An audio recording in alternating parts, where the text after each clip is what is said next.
नमस्कार दोस्तों, मैं रोहित कुमार सफर क्लासेज में आपका स्वागत करता हूँ। आज का अपना 11th क्लास का जो टॉपिक 3.2 से रिलेटेड है।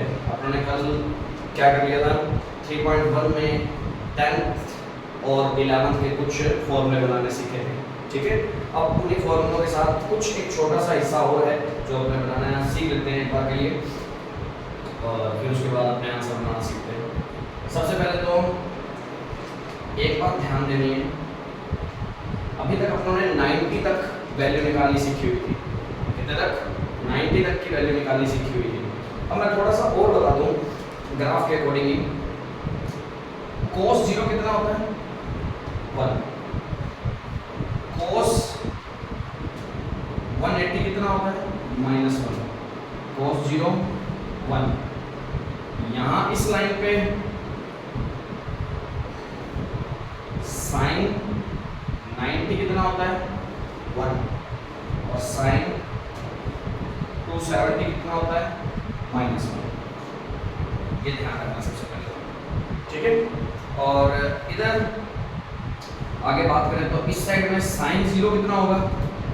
0। और sin 180 कितना होगा? 0। इस लाइन पे sin दोनों को 0, ठीक है।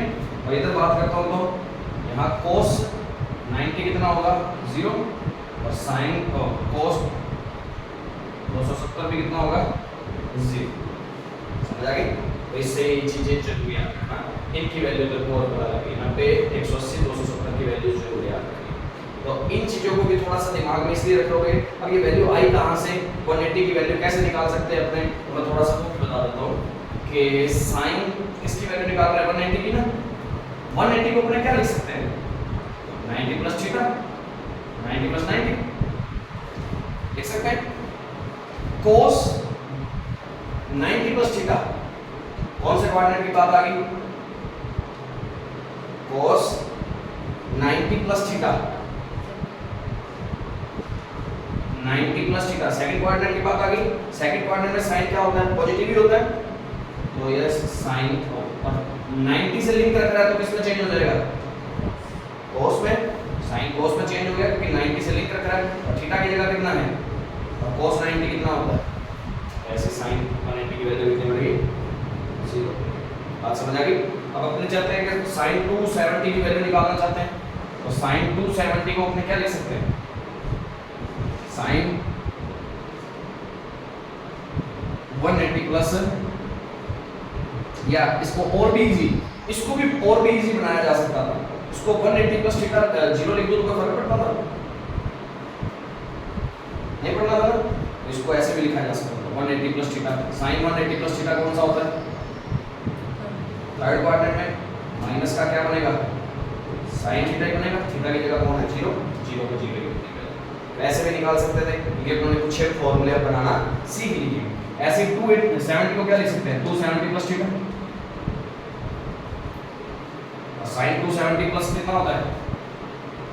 फोर्थ क्वाड्रेंट में कौन होता है? ये नेगेटिव। तो ये कितना बनेगा? और 270 से लिंक रख रहा है तो ये चेंज हो जाएगा। तो cos 0 कितना होता है? वो आंसर हो गया माइनस। बात समझ आई? आगे दोबारा देख लो। sin 270 में 0 जोड़ दे तो 270 ही रहेगा, ठीक है। तो sin 270 plus theta, sin 270 plus theta किसमें आता होता है? फोर्थ क्वाड्रेंट में sin क्या होता है? नेगेटिव है पॉजिटिव? नेगेटिव होता है, तो नेगेटिव लगा दिया।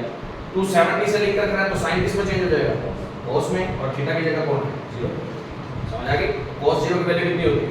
1 माइनस वैसे, इसलिए sin 270 की वैल्यू कितनी होती है? 1 हो जाती है। बात समझ आ गई? ऐसे हम किसी की भी वैल्यू निकाल सकते हैं। हमने ऐसे फॉर्मूले पढ़ लिए हैं, इससे अपने क्या कर सकते हैं? किसी की भी वैल्यू अच्छे तरीके से निकाल सकते हैं। समझ आ गई? तो मेनली ये मैंने इसलिए बताई है क्योंकि ये कम से कम इतनी कि तुम याद रखो अच्छे तरीके से, ठीक है। यहाँ पर 360 के बारे में भी बात बता देता हूँ।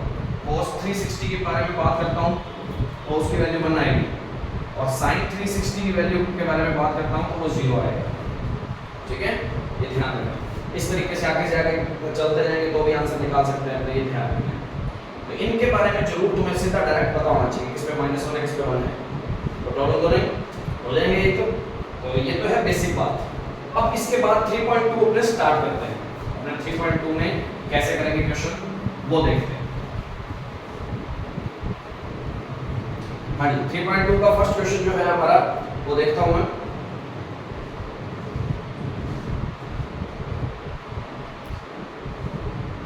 (3.2) का first question, cos x is equal to -1/2, और जहां कंडीशन दे रखी है कि x थर्ड क्वाड्रेंट में है, तीसरे चतुर्थांश में स्थित है, ये कंडीशन अपने को दे रखी है। अब क्वेश्चन में पूछा क्या है, निम्नलिखित प्रश्नों में 5 अन्य त्रिकोणमितीय फलनों के मान ज्ञात कीजिए। 5 अन्य का मतलब cos की वैल्यू तो तुम्हें मिल गई, और ट्रिग्नोमेट्री फलन के वो कितने होते हैं, ट्रिग्नोमेट्रिक रेशियो 6 होते हैं। 6 में से बाकी बचे कितने, 5। वो कहता है बाकी 5 की वैल्यू अपने को निकाल के दिखानी है। बात समझ आ रही है? अब कैसे निकालनी है, इनके लिए अपने को पीछे 10th क्लास वाले सूत्र भी यूज करने पड़ सकते हैं, या कोई और भी सूत्र यूज करने पड़ सकते हैं। ठीक है, तो सबसे पहले अपने बात करते हैं कैसे करते हैं। cos की वैल्यू आ गई, cos की वैल्यू मिली हो तो sin की वैल्यू हम अपने आप निकाल सकते हैं। कैसे, क्योंकि हम जानते हैं cos square theta plus sin square theta is equal to कितना होता है, 1 होता है ना। तो cos की वैल्यू हमने रख दी है, ये हो गया। sin square x is equal to 1 minus, इसको 1/4 लिख दो सीधा, प्लस का होना था वो बचा के माइनस का हो गया, ये आ गया 3/4। sin x की निकालेंगे तो अंडर लग जाएगा, और अंडर के साथ कौन सा लगेगा, प्लस माइनस दोनों लगेंगे, ध्यान रखना, क्योंकि स्क्वायर दूसरी तरफ प्लस माइनस दोनों के निशान में क्या आती है, ये आगे वैल्यू ही। अब बात आती है कि हमें प्लस की वैल्यू लेनी है या माइनस की वैल्यू लेनी है। उसके लिए ये बात लिखी गई है कि x कौन से क्वाड्रेंट में, तीसरे क्वाड्रेंट में है। तीसरे क्वाड्रेंट में sin की वैल्यू पॉजिटिव होती है, नेगेटिव होती है, नेगेटिव होती है, तो इसका मतलब sin x उस टाइम पे किस में आएगा, माइनस में। समझ आ गई बात? तो अपने को ये वैल्यू लेनी है, वो नहीं लेनी। अब sin की आ गई, cos की दी हुई थी, cos का उल्टा करते तो sec की वैल्यू सीधा डायरेक्ट ही निकाल लेते हैं, कितनी हो जाएगी, -2, और cosec की वैल्यू कहां से निकल जाएगी, sin से, इसको उल्टा कर देते हैं, तो प्रॉब्लम तो नहीं, ठीक है, ये भी निकल गई। अब निकालिए tan की वैल्यू, tan x sin, हाँ जी, sin बटे में cos लिख देते हैं, यानी कि ना 1 बटे cos होता है, 1 बटे sin होता है। sin की वैल्यू निकाल ली, यानी कि ना क्योंकि नहीं लिखते, चूंकि x थर्ड चतुर्थांश में है, ठीक है, ध्यान रखना।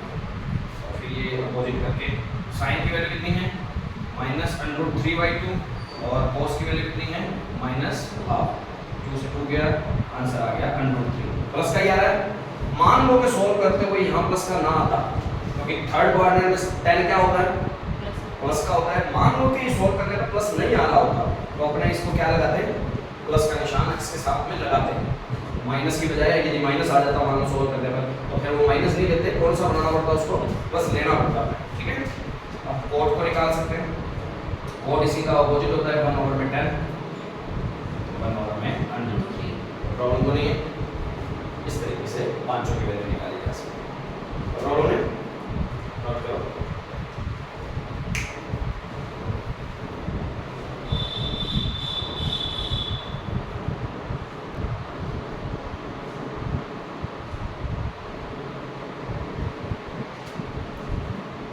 हाँ जी, अब इसके पहले 5 क्वेश्चन और भी हैं, 6 तक क्वेश्चन जो भी हैं वो सारे इसी तरीके के थे, पिछले वाले तरीके के। अब जो क्वेश्चन है अपने किसी की वैल्यू निकालना, किस तरीके से, जैसे कि एक क्वेश्चन मैं लेके चलता हूँ थोड़ा सा, कोसेक -1410 की वैल्यू, कोसेक -1410 की वैल्यू निकालनी है।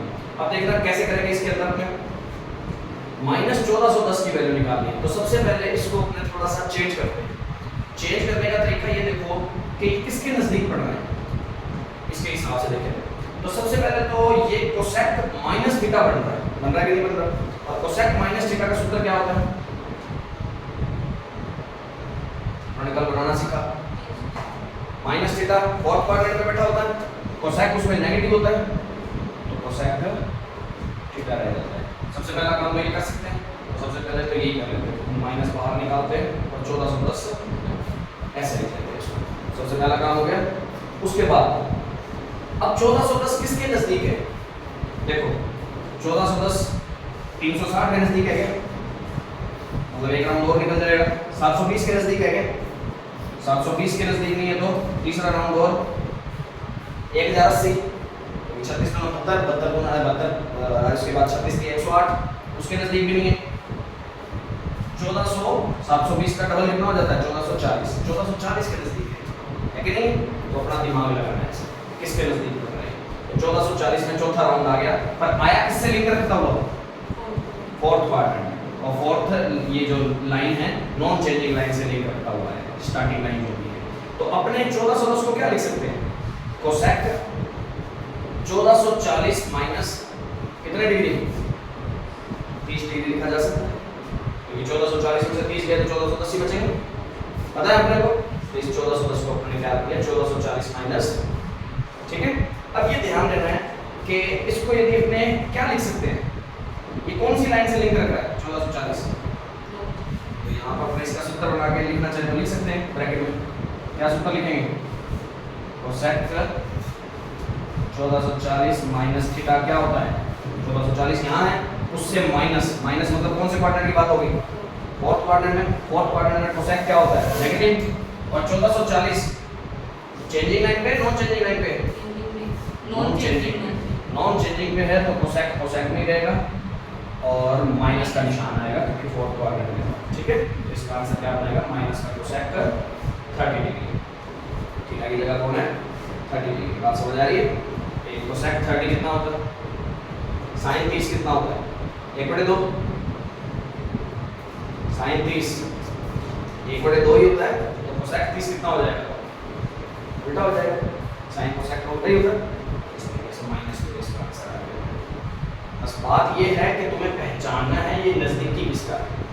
ऐसे गाड़ी चलाते रहा करो, आगे से आगे, आगे से आगे, आगे से आगे, ठीक है। एक क्वेश्चन इसमें छठा क्वेश्चन और है, साइन 765। और दिमाग लगाना चाहिए किसके नजदीक है ये 765? 720 के, 720 के नजदीक है। तो 720 के नजदीक है तो इसको क्या लिखूंगा मैं? 720 प्लस 45 लिख सकता हूँ। Sine 720 plus theta, sine 720 plus theta कौन सी लाइन से लिंक रखता है? 720 नॉन चेंजिंग में। नॉन चेंजिंग में साइन थीटा वैसे का वैसे ही रहता है। प्लस थीटा मतलब कौन से क्वाड्रेंट में? फर्स्ट क्वाड्रेंट में। फर्स्ट में सारे पॉजिटिव होते हैं, ठीक है। तो साइन 45 आ जाएगा। साइन 45 की वैल्यू कितनी? बात समझ आ रही है? तो इस तरीके से ऐसे क्वेश्चन किए जा सकते हैं। पहले तो इन दोनों को नोट करो, फिर आगे बताओ।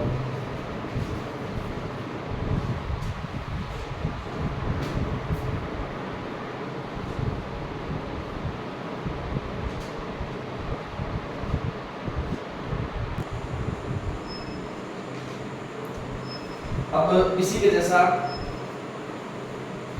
अपने रेडियन में एक क्वेश्चन ले लेते हैं। रेडियन के हिसाब से एक क्वेश्चन।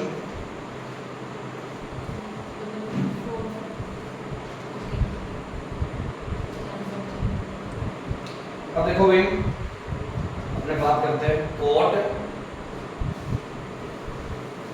-15 पाई/4 पाई की फॉर्म में यदि अपने पास क्वेश्चन होता तो कैसे करते हैं उसको? तो अपने देखते हैं इसको कैसे करते हैं। कोट 15 पाई माइनस का 15 पाई, तो कोट माइनस थीटा बन रहा है अभी तक। कोट माइनस थीटा क्या होता है? सबसे पहले तो इसके बात करते हैं। माइनस का कोट थीटा, सिंपल सी बात है, क्योंकि कोस और सेक ही पॉजिटिव होते हैं फोर्थ क्वाड्रेंट में, माइनस थीटा फोर्थ क्वाड्रेंट में आता है। अब कोट है, इसको क्या लिख सकता हूँ? माइनस का 15 पाई/4, ठीक है। अब बात आती है माइनस कोट। अब 15 में 4 का भाग दे दो, इजी बन जाएगा क्वेश्चन हमारा। 15 में 4 का भाग दिया, 3 पाई पक्के पक्के हो गए, 4 दिए 12। अब कितने पाई हो जाएंगे? 3 में 4 का भाग भी और पेंडिंग है, प्रॉब्लम तो नहीं, ठीक है। अब ये बात आ गई। अब 3 पाई कहाँ लिंक करता है? पहला 0, फिर 1 पाई, फिर 2 पाई, फिर वापस है 3 पाई। इस तरीके से समझ आ रही है बात? क्योंकि पहला पाई यहाँ आएगा, 180 यहाँ आता है, फिर 2 पाई यहाँ 360, फिर तीसरा पाई यहाँ, तो 3 पाई प्लस थीटा है ना, ये कौन से क्वाड्रेंट में आ गया? थर्ड में आ गया। थर्ड में कोट क्या होता है? पॉजिटिव ही होता है, tan और cot पॉजिटिव ही होते हैं और निशान ये प्लस का ही पड़ता है, माइनस का पड़ा रहेगा बाहर। और cot 3 पाई प्लस थीटा क्या हो जाएगा?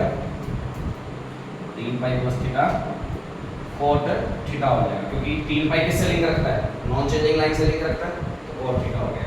ठीक है, ये ऐसे साइड पे फॉर्मूला लिख लोगे ना तो और भी दिमाग में क्लियर हो जाता है। तो ये 3 पाई बटे 4 की वैल्यू आ गई। अब 3 पाई बटे 4 की वैल्यू भी अपने सीधा डायरेक्ट नहीं जानते, अपने तो किस फॉर्म में लाने की कोशिश करनी है? हमने तो ग्राफ में पढ़े हैं, पाई बाय 2 पढ़ा है, पाई बाय 4 पढ़ा है, पाई बाय 6 पढ़ा है या पाई बाय 3 पढ़ा है, ये पढ़े। इनमें बनाने की कोशिश करो, तो इनमें बनाने के लिए फिर इसको, अब देखो ये डिफरेंस किसका है? एक का डिफरेंस है ना, ध्यान रखना, ऊपर छोटी संख्या नीचे बड़ी संख्या और डिफरेंस इनका एक का है, तो इसको सीधा डायरेक्ट ऐसे लिख दो, पाई माइनस पाई बाय 4। और यदि ऊपर बड़ी संख्या होती नीचे छोटी संख्या होती, जैसे 5 पाई बाय 4 होता, तो इसको मैं पाई प्लस पाई बाय 4 लिख देता। समझ आ गई? क्योंकि बनेगा तो वही 4 पाई में से 1 पाई करनी है, पाई बटे 4, और यहाँ 5 पाई, 4 पाई प्लस 1 पाई, 5 पाई बटे 4 हो जाएगा। ठीक है, जैसा भी क्वेश्चन हो उसको उस तरीके से कर सकते हैं। अब क्वेश्चन कोट की बात कर रहे हैं, कोट के अपने यदि बात करते हैं तो पाई minus theta, coat pi minus theta कौन से क्वाड्रेंट में आ गया? Pi minus 180 minus second quadrant की बात है। एक सेकंड क्वाड्रेंट में कोट क्या होता है? नेगेटिव, तो यहाँ मैं लिख देता हूँ cot pi minus theta equal to minus का कोट थीटा होता है, क्योंकि पाई तो चेंजिंग होती नहीं, 180 है, नॉन चेंजिंग लाइन से लिंक रख रहा है, तो यहाँ से माइनस माइनस क्या हो जाएगा? प्लस हो जाएगा, क्योंकि माइनस पहले से था, अब माइनस अब एक बार और आ गया, तो कोट पाई बाई 4। अब कोट पाई बाई 4 की वैल्यू कितनी होती है? 10 पाई बाई 4 होता है 1, कोट पाई बाई 4 भी कितना होता है? 1। ये पाई बाई 4 किसको बोलते हैं? 45 डिग्री को। और ये वैल्यू अपने निकालनी सीखी हुई है, तो ऐसे पाई वाले में भी कुछ हो तो इस तरीके से अपने निकाल सकते हैं, नोट कर सकते हो इसको। और 3.2 अपनी आज यही पे कंप्लीट है। इसी के जैसे भी क्वेश्चन हैं आगे जरूर करके देखो, एग्जाम्पल भी करके देखो, और यदि आपको कोई प्रॉब्लम लगती है तो कमेंट बॉक्स में बता सकते हो। और यदि वीडियो अच्छी लगी हो तो शेयर और सब्सक्राइब ज़्यादा से ज़्यादा करवाएं और लाइक करें वीडियो को, और इसके ज़्यादा से ज़्यादा क्वेश्चन करके देखें। प्रैक्टिस जितनी ज़्यादा आप करेंगे उतना ज़्यादा से ज़्यादा आपको फायदा मिलेगा इस चीज़ में। मैथ्स प्रैक्टिस पे सारी टिकी हुई है, मैथ्स क्या किसी भी काम में परफेक्ट होना है तो वो सारे के सारे प्रैक्टिस पे ही काम बनेगा, ये ध्यान रखें। तो ज़्यादा से ज़्यादा करें। Thank you.